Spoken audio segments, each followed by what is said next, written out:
What's up, manga fans, and welcome back to another review of Bleach. This week's chapter 641, Baby Hold Your Hand 4, When I Am Sleeping.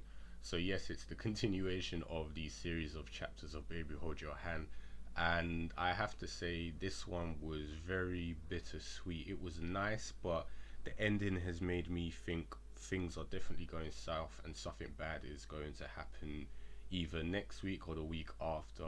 But speaking of the sweetness, before I go into the bad, it's the Nemu and Mayuri relationship. It's changed. Like, it seems like a father-daughter relationship, like I mentioned last week, and it's so refreshing to see this because they work well together anyway. But now we're seeing it in a more partnership, kind of equal terms, kind of I'd say relationship, rather than before when it was literally master servant kind of thing, subordinate and superior. And we're seeing that, as I said from last week, I can probably confidently say Mayuri does care for Nemu, and the chance that he nearly lost her is kind of like ignited, that he's actually was verbally explosive about it last week's chapter. And we see in this chapter he's treating her more kindly. He hasn't really berated her. And even at the start, we find out that Nemu's real reason for saving Mayuri was to actually deliver a I forget what it was called, a flesh supplement to regenerate his arm. And funny enough, Mayuri said, "Did you realize that I had come into battle without one of these?" And she said, "Yes, I noticed that you didn't rummage through your medicine cabinet like you usually do, and you basically left before taking it with you to the fight." So this kind of perks Mayuri to be quite intrigued, and I'd probably say somewhat flattered, maybe. I don't know how to describe how he's feeling, but the way he awkwardly said, so you really do pay attention to me, is like, that's kind of disturbing. I'm guessing that's some weird kind of way of him complimenting her, but she apologizes for it because that's what she's always known, to apologize to Mayuri someone. So action starts straight away, and Mayuri jumps off the rooftops and activates these Quincy shoes again with the Hiran Kyaku. I keep pronouncing that wrong. And he's basically, it looks like he's going to go on the offensive and start attacking Peninda, but he's actually dodging the original Peninda's holy arrows, and then the other two clones start to get involved as well.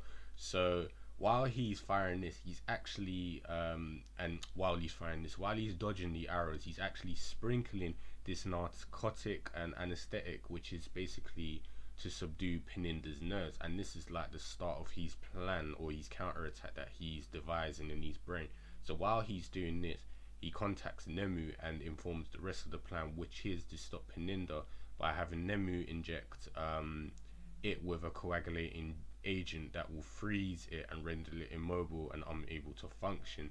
And I thought this was a brilliant plan, and it seemed more legit because it was kind of on the spot in the moment, and from research, because he said he's felt one of the bows, and he knows I'd say the level of strength from it, or the consistency of it. So from that, he's devised that his agent should be more than enough to freeze Peninda and the clone. So it wasn't kind of like come to battle prepared. He was still prepared, but at least we see some sort of describing for it. It's not like I knew he was going to do it, I have this perfect agent for it. And so he's kind of thought of that on the spot. And as I said, he's asking Nemu for help, not so much using, he's actually asking her to help him. And what made me very happy was how he actually said the nerves on the floor are now immobile, they're subdued, so you should be safely able to step there and be unharmed. And usually in the past he would just say, "Oh yeah, it's good for you to stand there and help my plan," but he's actually more concerned. So another thing I laughed about was when he fully described the plan, he was laughing and he was so obnoxious and in such glee at the thought of his plan, and just loudly like proclaiming the power and effects of this drug. And because they're on earpiece, like an like a headset kind of thing, obviously he's screaming quite loud, and it's too loud for Nomi. She's like, "Mayuri-sama, you're too loud," and he's like, "Hush, silence." So as I said, there we go again. Their relationship was much more comfortable than it was in the past, when it was that superior, awkward, inferior kind of complex thing. So the last part, which was interesting, was Mayuri is pretty much declaring that he wants to kill Peninda, and he states that he's unsure of Peninda's interior, like the organs, the structures of it, but he says he does know that blood courses through the hand. So he's saying that the drug he's using will freeze the blood flow and kill him. So I was confused. I was like, so he doesn't want to use him anymore, but he was screaming about how eyelids will freeze, mouth will freeze, fingertips will freeze, and everything. So does he mean that theoretically, like, he's going to freeze him to the point that he's dead, but he can still use him? Maybe he's just going to kill him and take the samples back with him, because that's what he did with most other things, like the Arancars, and made zombies out of them. So either way, he's not messing about now, and he's determined to end this fight. So as the fight goes on, Nemu injects one of the holy arrows that's on the ground with the agent. It goes up the nerve that's connected to it and transfers the agent to the clone, and that one completely shrivels up and it looks like it's dead. It's just completely darkened now and it's unable to move, and the other clone also suffers the same fate. Now when the agent starts to coagulate Peninda, he rips off his own thumb instantly, and that actually shocks Mayuri. And what really was weird and shocked Mayuri, and this is when things confirm what's going on with Peninda's mentality, is when, after ripping off his thumb, he responds, he's like, "That's not enough to kill me, Mayuri." And I was like, okay, that sounds a bit menacing, that sounds very coherent compared to before. And Mayuri was like, that sounded like Kenpachi. It's like, it sounded like Kenpachi was bad mouthing me. And this is when he realizes that Peninda can evolve, or has been evolving all this time, by absorbing information from the objects it's touching. So when it touched Kenpachi, he gained not only his mentality and speech, he's also gained his strength. And this sends Mayuri into a bit of a panic, because he said Nemu won't be fast enough to outpace Peninda now, and or the nerds, because it's evolved to the level of Kenpachi. So he literally turns around and shouts, "Nemu, retreat now," and like, get away. And things take a real turn for the worse, where one of the clones actually sheds its skin, similar to the modified Ashisogi. So one of them has, the whole thing, Peninda has literally got Ashisogi's, the modified version's freaking ability. So in a way, this is kind of like, when we see the the first invasion, when Bankais are being stolen. Mayuri's Bankai is now being used against himself in a way, because it can now shed, and now it's fully restored. So even the clone are not affected by the agent.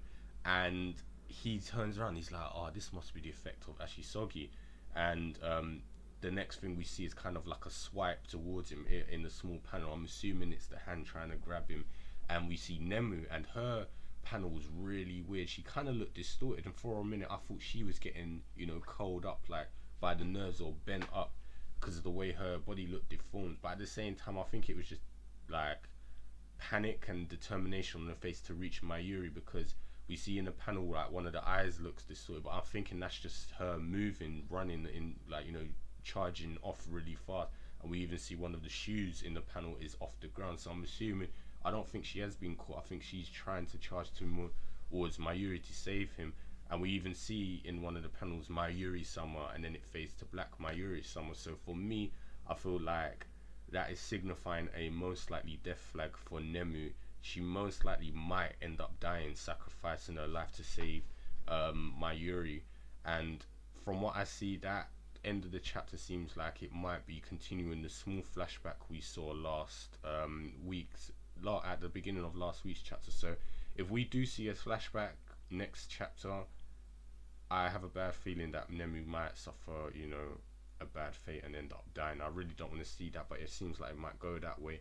And if it is, it's going to be quite interesting to see how Mayuri will act, because now that he seems to value Nemu more than just a usable subordinate, and the fact that he had the fear of losing her, this will be interesting to see how he react. Will he completely go mad and like become more humble and destroy Peninda, or will he act the same? Or on the off chance, Mayuri might actually be killed. So it's all up in the air. But the way I see it is, I feel like Nemu is going to be the one who dies. So that's more or less it for this chapter. We have to just wait for next week. But as I said, enjoyable chapter. as I said, enjoy relationships in Breach. I'm a sucker for that, and I always enjoy it. So I can't wait to see what's gonna happen next week, especially now that Nemu and Mayuri's relationship has improved, only likely for it to end. So we'll see what happens then. So if you guys know the usual, if you enjoyed this chapter, let me know what you think in the comment box below, and I'll speak to you guys next week. Take care.